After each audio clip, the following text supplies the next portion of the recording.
Morning students, नमस्ते। तो ये केमिस्ट्री और बायोमॉलिक्यूल्स ये सबसे पहले आपको पढ़ाया जाता है। और तीन तरह के जो बायोमॉलिक्यूल्स मोस्ट इम्पॉर्टेंट है, उनमें से हमारी डाइट में जो सबसे ज्यादा प्रेजेंट है कार्बोहाइड्रेट। इसके अलावा और दो हैं प्रोटीन्स एंड लिपिड्स। इन तीनों को मैक्रोन्यूट्रिएंट्स बोलते हैं। तो एक कार्बोहाइड्रेट ये मोस्ट अबंडेंट है। हम जैसे dietary intake mostly they are carbohydrates. और भी बहुत से रोल हैं इनके, लेकिन आज के वीडियो में हम केमिस्ट्री एस्पेक्ट इसका सा देखेंगे थोड़ा। और डेफिनेशन, क्लासिफिकेशन और फंक्शंस की आज हम एक आउटलाइन करेंगे। ये इंटरेस्टिंग पार्ट है काफी। लेकिन अगर आप ये स्ट्रक्चरल एस्पेक्ट को समझ लें तो फिर ये फंक्शंस को पता करना इंटरेस्टिंग हो जाता है। तो व्हाट आर कार्बोहाइड्रेट, इसकी डेफिनेशन, इसकी परिभाषा क्या है। इसकी डेफिनेशन इसके नाम में ही छुपी है। कार्बन और वाटर। कार्बो, कार्बन, हाइड्रेट का मतलब वाटर। और n refers to number of carbon atom, कितने कार्बन एटम है। जैसे अगर मान लो 3 कार्बन है या 4 है या 5 है। तो अगर 3 कार्बन है तो 3 कार्बन H2O, इसका मतलब C6O3। 4 है तो H88O4। 5 है तो H10O5। तो ये CH2O ये कॉम्पोजिशन पर डिपेंडेंट है। जैसे C6 जो सबसे ज्यादा इंपॉर्टेंट है, उसमें C6H12O6। तो लेकिन ये जो डेफिनेशन है ये पूरी नहीं है।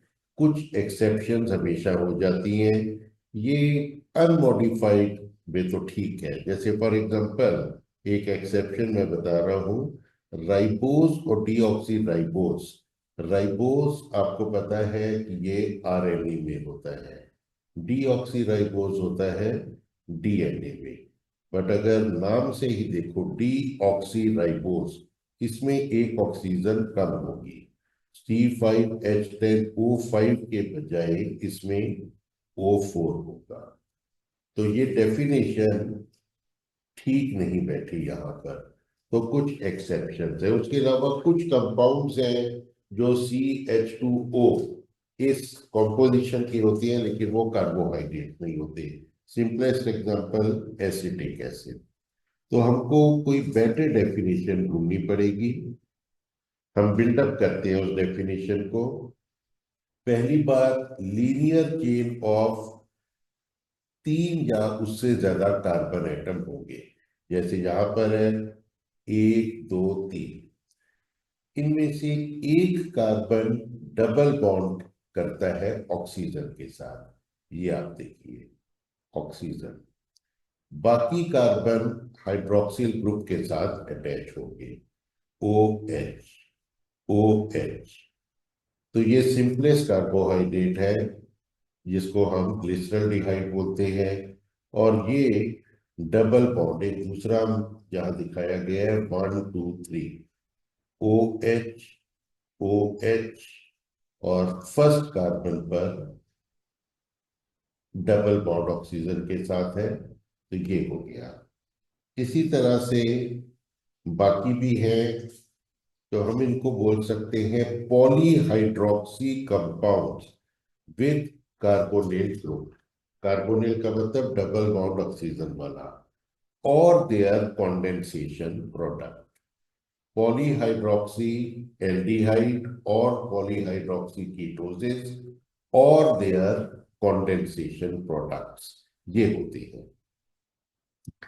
अब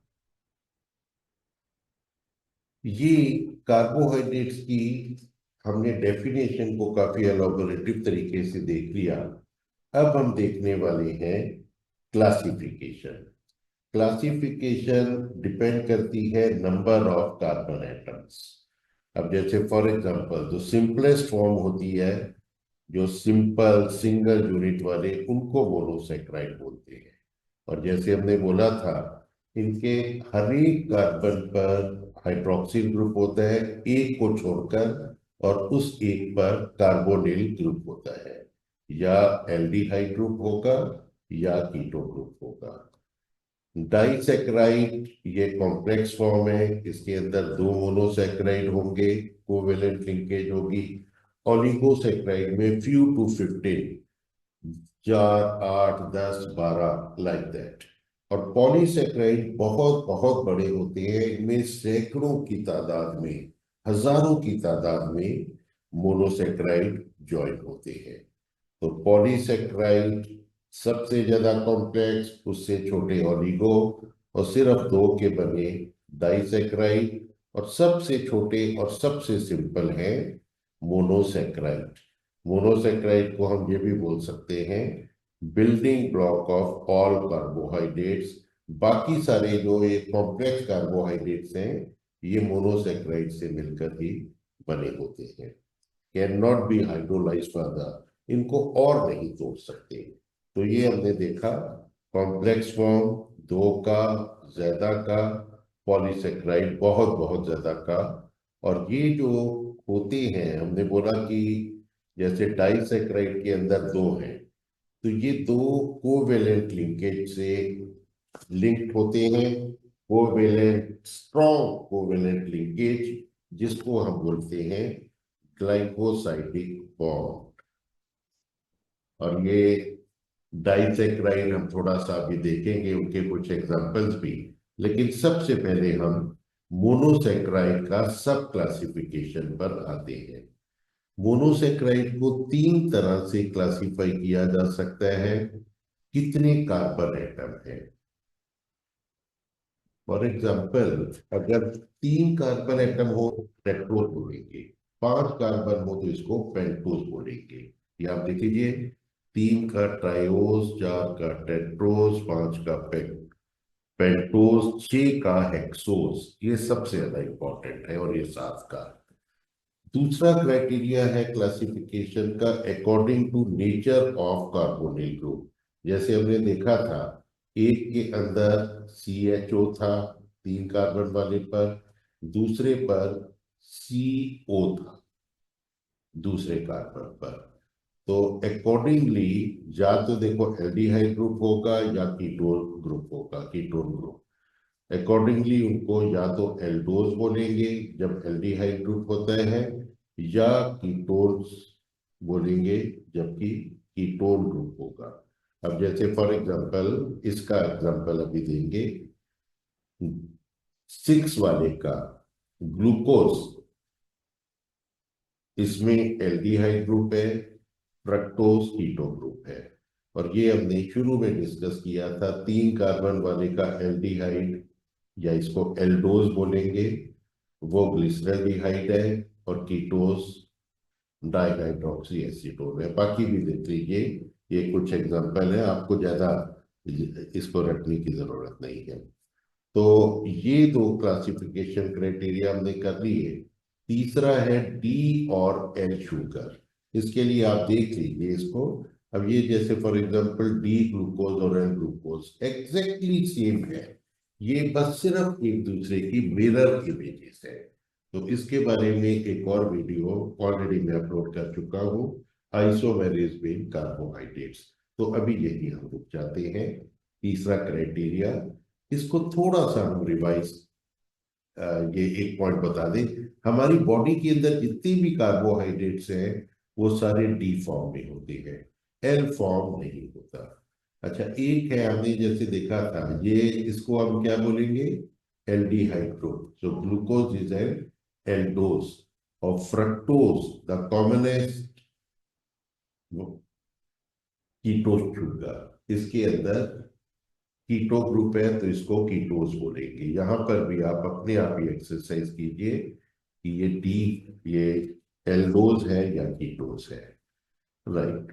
और कुछ इंपॉर्टेंट हेक्सोजेस और पेंटोजेस, जैसे हमने बताया हेक्सोजेस सबसे ज्यादा इंपॉर्टेंट है, उसके बाद पेंटोजेस है, बिकॉज पेंटोजेस डीएनए आरएनए में होते हैं। और हेक्सोसिस के तो रोल्स की सबसे ज्यादा कोई लिमिट ही नहीं आप कह सकते हैं, ये जैसे हेक्सोसिस है। तो आप ये देख लीजिए अभी फिलहाल इस टेबल को, बाद में डिटेल्स वगैरह इसकी आपको ज्यादा डिटेल्स बाद में होगी जब आप मेटाबॉलिज्म करेंगे। तो कॉम्प्लेक्स फॉर्म में हमने देख लिए डाइसेक्राइड, ये हमने देखा था। तो अब मोनोसेक्राइड कंप्लीट हो गया। Let us come to complex form disaccharide. ये है डाइसेक्राइड, तीन जो कॉमनेस्ट है, लैक्टोज, मॉल्टोज, सुक्रोज। ये बना होता है लैक्टोज, गैलेक्टोज और ग्लूकोज से। मॉल्टोज में सिर्फ ग्लूकोज होता है, सुक्रोज के अंदर फ्रक्टोज और ग्लूकोज होता है। लेकिन एक बड़ी इंपॉर्टेंट बात है, इन दोनों को हम बोलते हैं रिड्यूसिंग शुगर, इसको बोलते हैं नॉन रिड्यूसिंग। इसका सिंपल रीजन है, जैसे इसको नॉन रिड्यूसिंग ग्लूकोज और फ्रक्टोज, ग्लूकोज के अंदर ये है ना ग्लूकोज और फ्रक्टोज, ग्लूकोज के अंदर क्या है, कार्ब एल्डिहाइड ग्रुप, फ्रक्टोज के अंदर सेकेंड कार्बन पर है कीटो ग्रुप। अगर इन दोनों के बीच में कोवेलेंट लिंकेज फॉर्म हो जाए तो अब ना तो इस डाइसेक्राइड के अंदर, ना तो इसके अंदर फ्री एल्डिहाइड ग्रुप रहा, ना फ्री कीटो ग्रुप रहा। तो ऐसी शुगर्स को बोलेंगे नॉन रिड्यूसिंग, जिसके अंदर ना तो फ्री एल्डिहाइड ग्रुप है ना फ्री कीटो ग्रुप है। लैक्टोज और माल्टोज को रिड्यूसिंग बोलते हैं क्योंकि इनका कम से कम एक एल्डिहाइड ग्रुप फ्री होता है। और ये एक बेनेडिक्ट टेस्ट है जो रिड्यूसिंग शुगर्स को डिटेक्ट करता है। तो रिड्यूसिंग शुगर क्वेश्चन पूछा जाता है, why sucrose is not gives positive Benedict test, because Benedict test positive दिया जाता है रिड्यूसिंग शुगर्स के द्वारा। तो लैक्टोज माल्टोज पॉजिटिव होंगे, सुक्रोज नेगेटिव होगा। What about glucose, galactose etcetera, of course they will be reducing क्योंकि फ्री एल्डिहाइड ग्रुप है। ये टेस्ट है, इनके बारे में आप थोड़ा सा अपने आप पता कर लीजिए।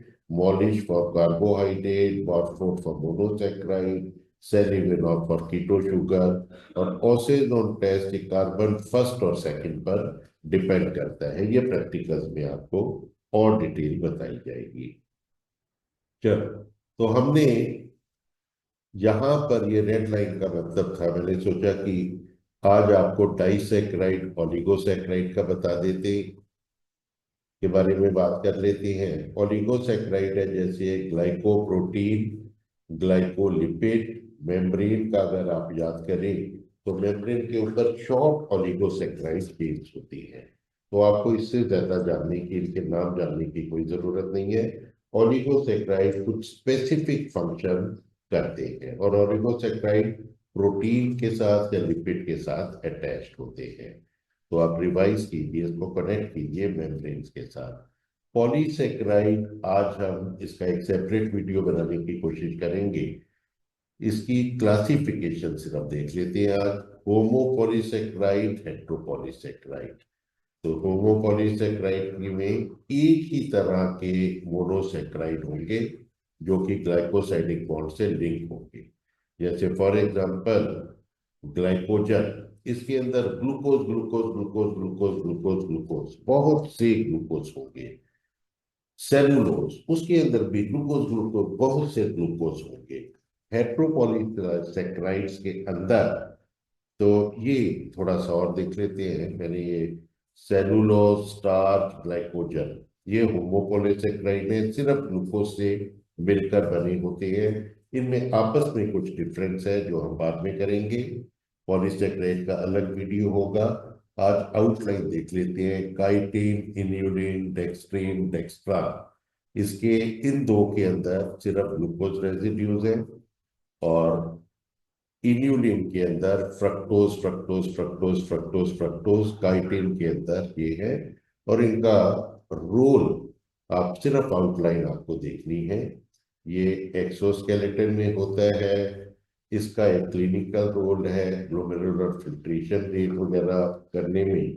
तो ये होमोपॉलीसेकेराइड हमने देख लिए। और हेट्रोपॉलीसेकेराइड में एक से ज्यादा तरह के कार्बोहाइड्रेट्स होते हैं। इसको डायग्रामेटिकली ऐसे दिखा सकते हैं। ये एक तरह का, ये अलग अलग किस्म के होते हैं। और मोस्टली ये रिपीटिंग डाइसेक्राइड यूनिट्स होते हैं। जैसे एक मान लो एक्स है, दूसरा वाई है, ये दोनों लिंक्ड है, फिर एक्स फिर वाई, फिर एक्स फिर वाई। इसकी डिटेल भी हम सेपरेट वीडियो बनाने की जरूरत पड़ेगी इसमें। तो हेट्रोपॉलीसेकेराइड्स को भी डिस्कस करेंगे। और फंक्शंस का जैसे मैंने बोला, आप इसको थोड़ा सा मास्टर कर लीजिए, तब ये फंक्शंस को स्टडी करना मीनिंगफुल हो जाएगा। ये कुछ इंपॉर्टेंट रोल्स हैं जो मैंने आउटलाइन किए हैं। You can see this slide. Energy के लिए storage form of energy, for example glycogen. Structural role, cellulose, cellulose plants वगैरह का स्ट्रक्चर फॉर्म करता है। और हमने एक देखा था काइटिन था जो इंसेक्ट्स वगैरह में स्ट्रक्चर फॉर्म करता है। Nucleic acid, DNA, RNA, detoxification, glucuronic acid. अब कौन सा कार्बोहाइड्रेट कौन सा रोल करता है, वो उसके स्ट्रक्चर पर डिपेंड करता है। इसको बोलते हैं स्ट्रक्चरल फंक्शनल रिलेशनशिप। और इसको थोड़ा सा डिटेल में बताने के लिए, आपकी अंडरस्टैंडिंग एनहांस करवाने के लिए, हम कोशिश करेंगे एक अलग वीडियो बनाएं। तो ये हेट्रोपॉलीसेक्सुअल, ठीक है। Thank you so much, that's all.